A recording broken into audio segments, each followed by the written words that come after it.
एक दिन राजेश खन्ना को खबर लगी कि मशहूर फिल्म निर्माता निर्देशक शक्ति सामंत एक बहुत बड़े सब्जेक्ट पर काम कर रहे हैं और वो बहुत जल्दी एक बड़ी फिल्म बनाने जा रहे हैं। राजेश खन्ना को हैरानी हुई कि शक्ति दा फिल्म बना रहे हैं और उन्होंने उनसे पूछा भी नहीं, क्योंकि राजेश खन्ना को शक्ति सामंत की आराधना और कटी पतंग जैसी फिल्मों ने स्थापित किया था और हिंदी फिल्म इंडस्ट्री का पहला सुपरस्टार बनाया था।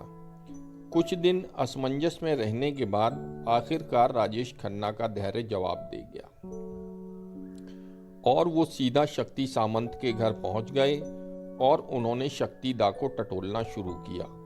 उन दिनों शक्ति दा कई साल से अधूरी फिल्म जाने अनजाने पूरी करने के प्रयास में थे।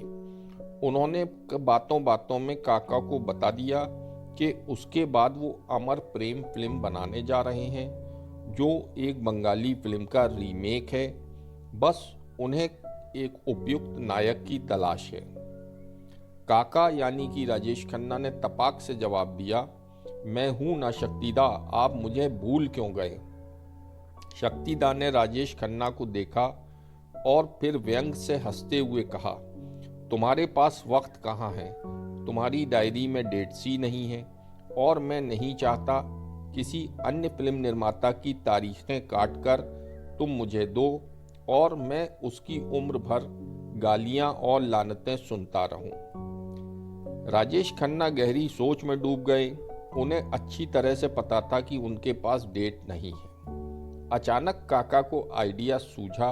वो उछल पड़े और बोले, शक्ति दा, समस्या का हल मिल गया।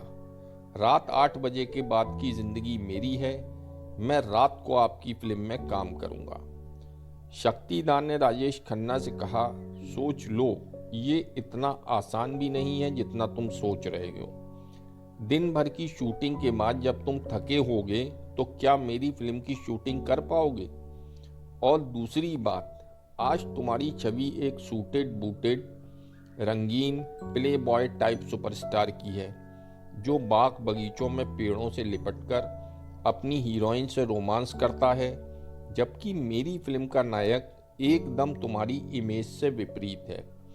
वो एक शादीशुदा आदमी होते हुए भी घर जैसी खुशी तलाशने के लिए बदनाम वैश्यालयों के चक्कर लगाता फिरता है।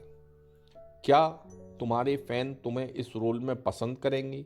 ये तुम्हारे करियर के लिए रिस्क भी हो सकता है। राजेश खन्ना ने कुछ देर गंभीरता से सोचने के बाद कहा, बस आप कुछ ज़रूरी इंतज़ाम कर दें, मैं आपकी फिल्म में ये रोल ज़रूर करूँगा।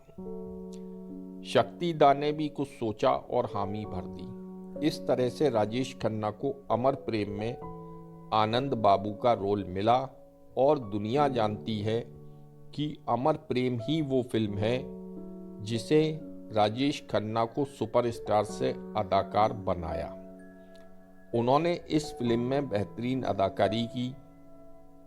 इस फिल्म का संवाद आई हेट टीयर्स पुष्पा उनकी पहचान भी बना। बाद में ये राजेश खन्ना का वो सिग्नेचर डायलॉग बन गया जिसने पूरे मुल्क को उनका दीवाना बना दिया। ये फिल्म पहले बंगाली में साल 1970 में निशी पद्मा नाम से बनी थी। उस फिल्म में मुख्य भूमिकाएं निभाई थीं उत्तम कुमार और सावित्री चटर्जी ने। उन्होंने विभूति भूषण बंदोपाध्याय की बंगाली लघु कहानी हिंगर कोचुरी पर आधारित दोनों फिल्मों की पटकथा लिखी थी। बांग्ला भाषा में बनी ये फिल्म डायरेक्ट भी उन्होंने ही की थी। फिल्म की रिलीज से पहले दिल्ली में एक विशेष शो का आयोजन किया गया था, जहां जनरल सैम मानेकशॉ ने कलाकारों को आमंत्रित किया था। हालांकि अगले दिन ब्लैकआउट की घोषणा कर दी गई, क्योंकि 1971 का भारत पाकिस्तान युद्ध शुरू हो गया था। फिल्म को व्यावसायिक रूप से 28 जनवरी 1972 को रिलीज किया गया था। फिल्म में शर्मिला टैगोर ने एक अच्छे दिल वाली वेश्या की भूमिका की थी। उसकी दोस्ती आनंद बाबू से हो जाती है। अमर प्रेम को रिलीज हुए 53 वर्ष बीत गए। आज ना तो शक्ति सामंत जीवित हैं और ना ही राजेश खन्ना, लेकिन आज भी जहन में ये सवाल उमड़ता है कि क्या आनंद बाबू की भूमिका काका के सिवाय कोई और अभिनेता कर सकता था। खासकर फिल्म की अंतिम कुछ रीलों में उनका जीवंत और शानदार अभिनय देखकर यकीन करना मुश्किल होता है कि ये आराधना वाले राजेश खन्ना हैं। साल 1972 में रिलीज हुई अमर प्रेम बंगाली फिल्म निशी पद्मा, जो साल 1970 में रिलीज हुई, का रीमेक थी, जिसके बंगाली वर्जन में उत्तम कुमार और हिंदी वर्जन में राजेश खन्ना मुख्य नायक थे। अपनी सुपरहिट फिल्मों से अभिनेता राजेश खन्ना को भारत का पहला सुपरस्टार बनाने वाले निर्माता, निर्देशक और शक्ति फिल्म्स के फाउंडर शक्ति सामंता का राजेश खन्ना के जीवन में एक बहुत बड़ा योगदान है।